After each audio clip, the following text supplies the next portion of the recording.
Kurang apa lagi kita sebagai bangsa yang sudah bertahan sekian puluh tahun tidak mampu dihancurkan oleh siapapun. Kenapa kita masih takut pada orang-orang tua itu? Sebentar Pak, saya menghargai pengalaman hidup Bapak. Saya menghargai pengalaman traumatik Bapak. Tapi itu tidak mungkin kita wariskan pada generasi kita terus-menerus.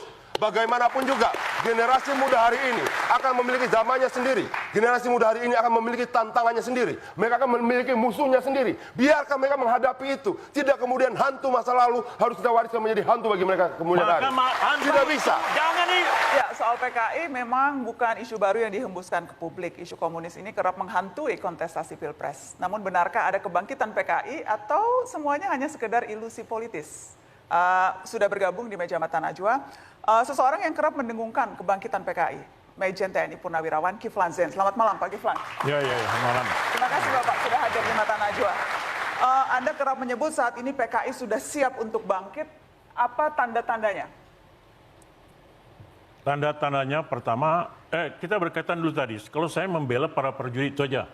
Ya, para prajurit melakukan itu dalam rangka undang-undang anti terorisme. Yang kedua, undang-undang itu menyebutkan hanya boleh dipelajari di universitas sebagai bahan kajian. Tidak boleh tempat umum. Kalau dia salah mengambil buku itu, bukan kesalahannya, dia akan membantu ada aparat. Kalau MK mengeluarkan itu, bunyinya tadi MK adalah mengatakan kejaksaan dicabut untuk buku larangan, tapi untuk mengambil, itu bisa diambil. Kesalahan mereka umpamanya itu tidak tepat barangnya, itu tidak apa-apa. Nanti waktu dikaji, serahkan ke polisi. Tentara bisa mengambil? Mengambil bukan sebagai tentaranya, sebagai langkah pencegahan. Apa sebab? Undang-undang anti teror, tentara boleh terlibat dalamnya. Saya minta komentar. Undang-undang lain juga boleh. Saya minta komentar Bang Adian. Iya. Bang Adian, penafsiran Jadi itu, jangan nyalakan prajurit. penafsiran itu tepat tidak? Undang-undang anti teror menyebutkan boleh tentara boleh melakukan. Boni sampaikan tentang bagaimana mempelajari sejarah secara utuh. Tapi mungkin juga perlu disampaikan bagaimana mencintai bangsa ini juga secara utuh. Termasuk mencintai peraturan-peraturan, prosedur-prosedur hukumnya juga secara utuh. Bahwa kemudian apa yang disampaikan TNI melakukan itu karena rasa cinta yang luar biasa terhadap bangsa ini, setuju saya. Tapi cintailah bangsa ini dan utuh. Termasuk mencintai peraturan-peraturannya. Ya, peraturan ada anti teror boleh. Hukumnya. Jadi mencintai tugas lain tentara boleh, anti teror itu mengambil itu serahkan kepada yang berwenang. Prajurit yang disalahkan boleh. Dan itulah mencintai bangsa. Dan itu pelajaran tidak boleh Oke, kita dengarkan Bang Adian. Nanti giliran Anda berbicara. Dan tidak supaya boleh itu bergantian. di luar universitas mempelajarinya. Kalau di luar itu salah. Orang itu ditunggu polisi, dibawa kasih serahkan polisi. Punya Bang Adian? Ya, artinya yang ingin saya sampaikan sederhana. Iya. Kita coba belajar mencintai bangsa ini juga secara utuh, termasuk mencintai peraturan-peraturannya, mencintai prosedur-prosedur hukumnya, mencintai lembaga-lembaga yang ada di dalamnya, dan menghormatinya. Mana yang boleh melakukan apa dan siapa dan bagaimana. Ayo kita hormati sama-sama. Kalau kita bisa lakukan itu, kita semakin belajar mencintai bangsa ini lebih utuh lagi, dan lebih utuh lagi. Oke. Ya, saya utuh, secara utuh punya hak. Undang-undang teror sudah keluar. Tentara boleh di luar operasi, di luar undang-undang teror ada hak. Nanti diambil, serahkan perkara mereka dia salah ngambil, dilihat serahkan ke polisi. Nah, itu yang kedua. Yang kemudian masalah ini pelajaran kalau sudah di luar universitas berarti salah. Apakah dibiarkan? Tidak boleh dibiarkan. Sekarang begini masalah bangkit PKI. Apakah Pak Kiflan, tadi kita sudah selesai membahas razia buku dan kita sudah berhenti ketika diakui memang ada kesalahan prosedur dari pihak TNI. Ya, Tanda-tanda saya bela. tanda-tanda karena ada undang-undangnya. Tanda-tanda kebangkitan PKI lain yang Anda lihat? Ya, pertama gini, mulai tahun 65 mereka bangkit pertama menunjukkan eksistensinya. Mulai tahun 98. Mereka saya berhadapan dengan Adian Nafitullah di lapangan PAM Swakarsa. Mereka pakai lambang PKI, bendera PKI. Mereka siapa ini? Ini grup-grupnya orang-orang PKI. Siapa itu grup-grup orang Ya PKI? saya nggak tahu. Kalau udah ada lambang, katanya tanda-tanda. Saya tunjukkan tanda-tanda. Ya, tapi ketika Anda bilang kemudian, mereka memakai itu, siapa merekanya? ya, mereka kalau itu berarti bahwa katanya tanda-tanda. Berarti saya sudah bertanya. kelihatan tanda-tandanya. Siapanya mari kita lihat. Itu. Kan lihat tanda. Itu tanda sudah keluar satu. Nah, yang kedua, bahwa itu sudah kelihatan tanda-tanda bahwa mulai bangkit, orang-orang PKI mengadakan simposium. Simposium itu dilakukan oleh Lemhanas sama Luhut Panjaitan, Menko Polhukam. Tapi mereka sudah eksis di sana, langsung mereka minta supaya PKI itu orang-orang korban PKI supaya diberikan kompensasi, diberikan minta maaf pemerintah segala macam. Lah kita yang dibunuh oleh mereka tahun 65. Bukan aja mereka yang terbunuh. Setelah para jenderal di Cemeto, orang-orang Banser dibunuh. Di Solo, di Boyolali, ribuan yang dibunuh orang PKI. Jangan Anda bela orang PKI saja. Saya minta komentar Jadi kita juga ada korban. Nah, kemudian itu tanda. Yang kedua, biar ditanggapinya langsung. Oke, silakan. Ya, silakan. Oke. Yang saya bela adalah kemanusiaan, Pak. Ya, kenapa kan orang kemanusiaan yang dibunuh? Kita dengarkan dulu. Orang juga kenapa kita dengarkan dulu. Cuma orang PKI. Saya bela kemanusiaan bahwa tidak boleh orang karena perbedaan ideologi politik itu dibenarkan untuk disembelih, Pak. Lah kenapa yang disembelih ini orang-orang di Cemeto, orang-orang Banser, Pak, orang begini. yang di Solo, Begini. orang di Boyolali? Kenapa Anda nggak bela tadi? Ini begini. Kalau kemanusiaan, bela dong. Baik. Saya membela semua, Pak. Ya tapi tadi tidak. Baik, Pak Kiflan. Tadi dia yang bela. Pak Saya Kiflan, begini, kita Pak. dengarkan berbicara. Setiap Kita dengarkan. generasi menuliskan sejarahnya masing-masing. Ya. Saya generasi yang dibesarkan pada masa Pak Harto, belajar sejarah. Ya. Kemudian kami menulis sejarah kami sendiri. Ya. Bagi Bapak, itu sejarah Bapak. Bapak punya cara tidak, menafsirkan bukan. sendiri. Saya sebagai sejarawan. Saya anak Saya muda belajar sejarah. punya Baik. cara menafsirkan sejarah Ya. generasi saya sendiri. Jadi tidak Untuk orang kepentingan korban, masa orang depan. korban PKI Anda tidak bela. Baik. Oh, nggak benar Anda. Saya nggak ngomong gitu, Pak. Ya, tadi ngomong Saya nggak ngomong gitu. Orang PKI aja Yang saya bela kemanusiaan, Pak. Ya, tapi tadi Anda orang PKI Iya. yang Anda bela ratusan ribu, yang orang kan dibunuh PKI. Saya bicara tentang pemahaman sejarah Oh, secara utuh. sejarah cuma untuk mereka. Secara utuh, Nggak Pak. benar itu pun sejarahnya. Oke, saya ingin minta komentar Bang Mardhani Alisera. Bang Mardhani, tadi Anda katakan isu ini tidak pernah dibahas secara utuh setiap kali, selalu hanya dari dua sisi. Jadi kalau melihat isu ini sekarang dari sisi yang berbeda, bagaimana? Iya, lagi-lagi ini kita perlu bersama duduk dalam suasana yang saling menjaga negeri ini. Ya, bahwa PKI berkhianat 4865 fakta sejarah. Ya, sehingga ada trauma sejarah merupakan sesuatu yang nyata juga. Sehingga apa yang disampaikan Pak Kiflan Zain mewakili beliau zamannya dan banyak orang juga benar. Ada trauma sejarah. Nah, trauma sejarah ini tidak bisa selesai kecuali dibahas secara terbuka. Ada rekonsiliasi, ada pembahasan terbuka, tetapi memang diperlukan orang besar untuk membahas ini sehingga semuanya mau duduk bersama dalam posisi yang sama, memahami fakta yang sama. Konteks orang besar itu maksud Anda pemimpin Betul. tertinggi. Pemimpin tertinggi yang memang punya otoritas moral dari masyarakat untuk membahas ini. Oke, Bang Adian? Apanya? Mengomentari yang mana? Mengomentari tadi bahwa memang perlu, apakah kalau begitu saya buat jelas ya Bang, Ya. apakah pemimpin tertinggi itu dengan kemampuannya untuk merekonsiliasi ada di diri pemimpin tertinggi kita sekarang, jagoannya Bang Adian? Betul, presiden itu saya selalu mengatakan, Nana ya, Oke. almost everything rise and fall on leadership. Oke, saya cuma ingin Tidak mancing gitu. bisa Saya ingin presiden mancing itu gitu. Berarti berdiam sebenarnya- diri terhadap apa yang terjadi di masyarakat. Dia harus take lead. Siapa yang Karena dia berdiam diri sekarang? tidak mengambil Siapa, Pak Jokowi? inisiatif presiden. Bagaimana Bang Adian? Itu tadi pertanyaannya. Ya kalau itu pernyataan Pak Mardhani ya biarin aja. Ngapain kita pusingin? Dia punya calon presiden lain. Dan saya tetap percaya Jokowi akan menang. Kita berjalan dengan keyakinan dan kalkulasi masing-masing. Bahwa kemudian dia bicara seperti itu, no problem buat saya. Kita tidak terganggu dan saya yakin tidak akan mempengaruhi kemenangan Jokowi.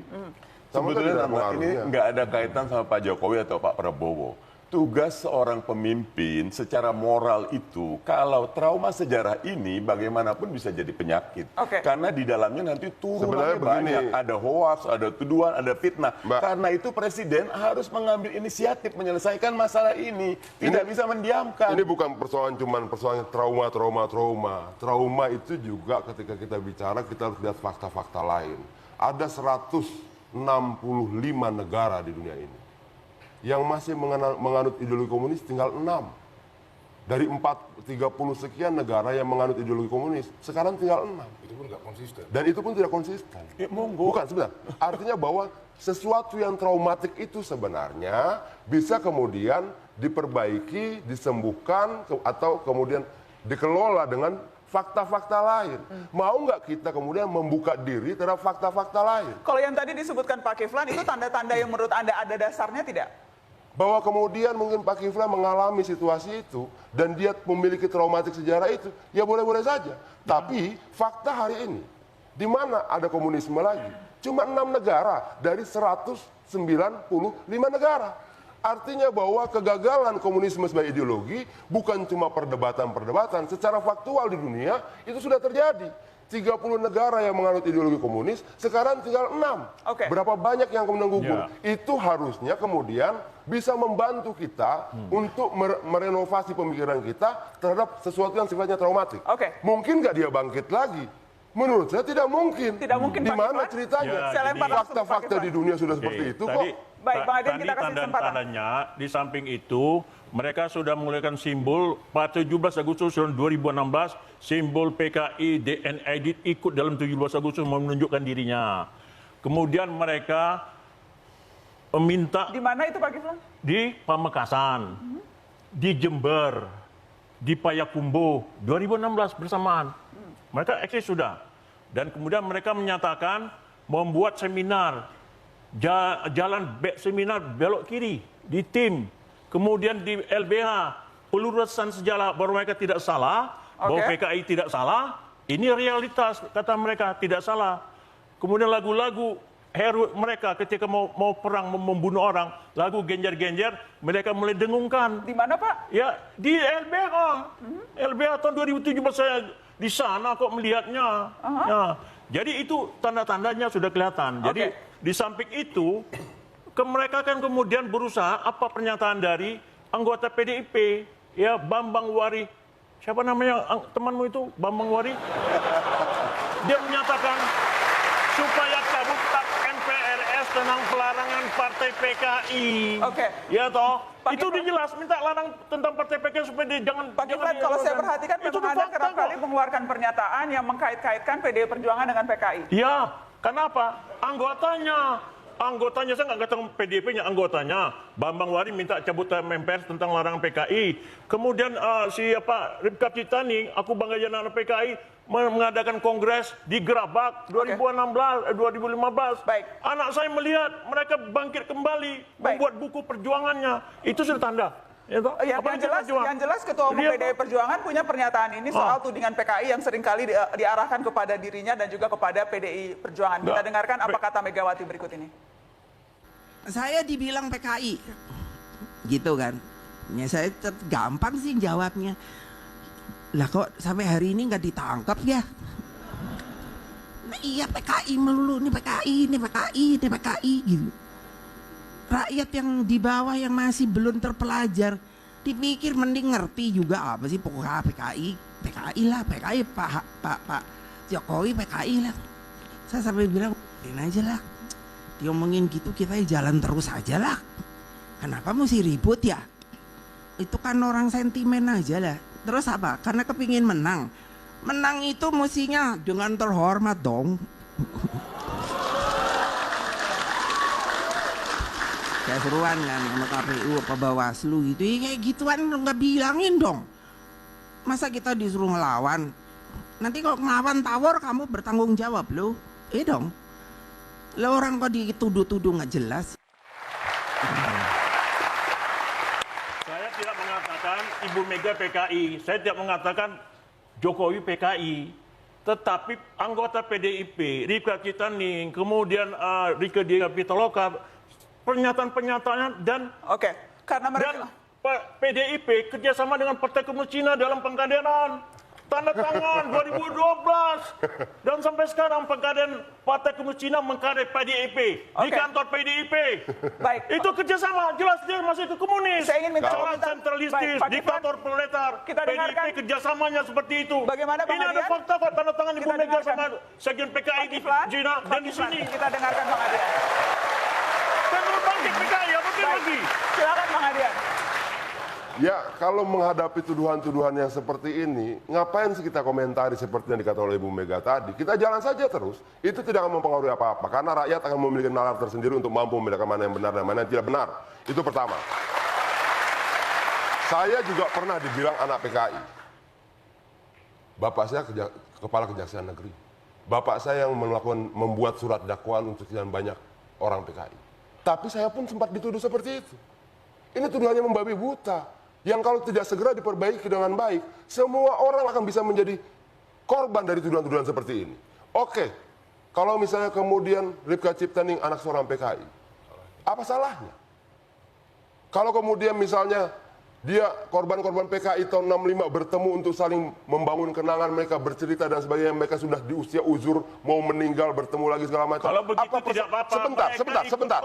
Sebentar. Apa persoalannya? Kenapa Kenapa kemudian kita selalu memiliki kekhawatiran berlebihan sebagai bangsa? Kurang apalagi kita sebagai bangsa yang sudah bertahan sekian puluh tahun tidak mampu dihancurkan oleh siapapun. Kenapa kita masih takut pada orang-orang tua itu? Sebentar, Pak. Saya menghargai pengalaman hidup Bapak. Saya menghargai pengalaman traumatik Bapak. Tapi itu tidak mungkin kita wariskan pada generasi kita terus-menerus. Bagaimanapun juga, generasi muda hari ini akan memiliki zamannya sendiri. Generasi muda hari ini akan memiliki tantangannya sendiri. Mereka akan memiliki musuhnya sendiri. Biarkan mereka menghadapi itu. Tidak kemudian hantu masa lalu harus kita wariskan menjadi hantu bagi mereka kemudian hari. Tidak bisa. Tidak bisa. Jangan membela PKI. Tidak ada yang membela PKI. Saya sudah tidak mau ketakutan masa lalu kita wariskan pada anak muda kita. Anak-anak ex-PKI jangan lagi menghidup-hidupkan. Kalau mereka tidak menghidup-hidupkan, kita Tidak bisa, Pak. Kita akan break, kita akan kembali setelah pariwara. Sebagai orang tua, Pak. Maaf. Orang PKI. Sebagai orang tua, saya juga sudah tua. Mari duduk.